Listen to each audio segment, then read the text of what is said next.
जय जयकार देता राम नामे भूकार नादे अंबर कोंदले प्रभु रामचंद्र भगवान की जय।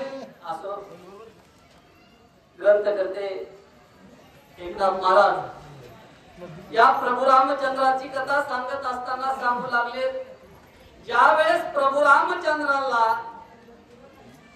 युद्धाचा वेश बघितला, सर्वांना आनंदी आनंद झाला आणि प्रभू रामचंद्राच्या नावाचा जय जयकार केला।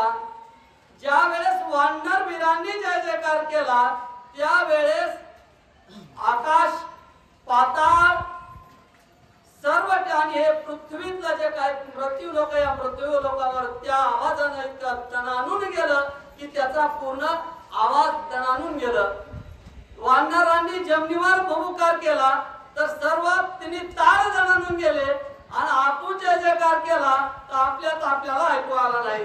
अशी अवस्था त्या हनुमंताची झालेली हनुमान वानर वीरांनी केलेली।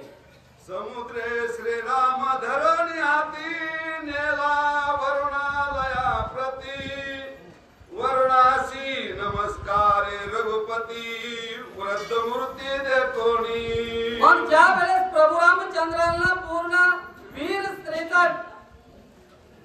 स्त्रीचे कपडे घातले, त्यावेळेस समुद्राने प्रभू रामचंद्राच्या हाताला धरलं आणि वरुण लोकांमध्ये वरुणाकडे घेऊन गेले। त्यावेळेस वरुणाला प्रभू रामचंद्राने नमस्कार घातला। वरुणे घाले लोटांगणा श्रीराम अवतारे ब्रह्मपूर्ण शीघ्र करे लंका गमन विजयी पूर्ण तू होशी। ज्या वेळेस प्रभू रामचंद्र वरुणाला नमस्कार केला, पण वरुणांनी म्हणले हे पूर्ण ब्रह्म असल्याला देवादिदेव येतात, अवतार घेऊन इथं आले। मग वरुणांनीही त्यांना नमस्कार घातला आणि प्रभू रामचंद्राला आशीर्वाद दिला, आता लवकरात लवकर तुम्ही लंकेमध्ये जा आणि त्या दुष्ट राजा रावणाला दंड द्या, असं वरून प्रभू रामचंद्राला बोलू लागलेले। जैसा शृंगारीला श्रीरामचंद्र तैसाची सखा सौमित्र दोघे महावीर सूर जे वीर विचंद्र आकाशी।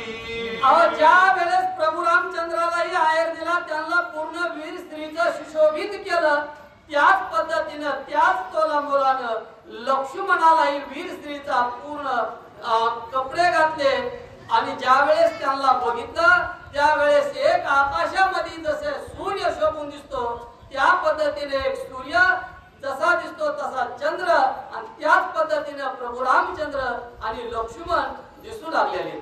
समुद्रे आनोनी आदान रत्ना जळे भरोनी पूर्ण श्रीरामाचे ओवाळून सांगले आपण स्वानंदे।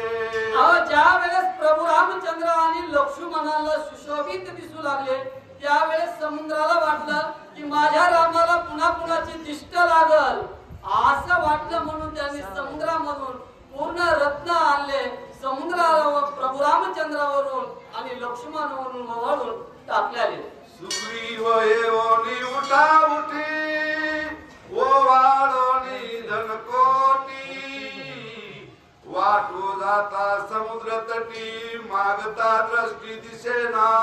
ज्या वेळेस समुद्रानं ओवाळलं पुन्हा सुग्रीव राजाला वाटलं की माझ्या रामाला पुन्हा दिष्ट लागल, त्यांच्यावरून काय ओवाळून टाकावा, म्हणून सुग्रीव राजानं बरचसं असं धन घेतलं प्रभू रामचंद्रावरून ओवाळलं आणि समुद्राच्या कडेवर कुणी याचक जन त्याला वाटण्यासाठी गेले, पण त्या ठिकाणी कोण होतं, फक्त वानरवीर होते, याचक जन कुणी नसल्यामुळे तिथं त्या सुग्रीवाचं धन घेण्यासाठी कुणीही नव्हतं। श्रीरामाची संगती लोलुपता निमाली निश्चिती मागण्याचे समूळ शांती स्वानंदे तृप्ती सर्वाशी।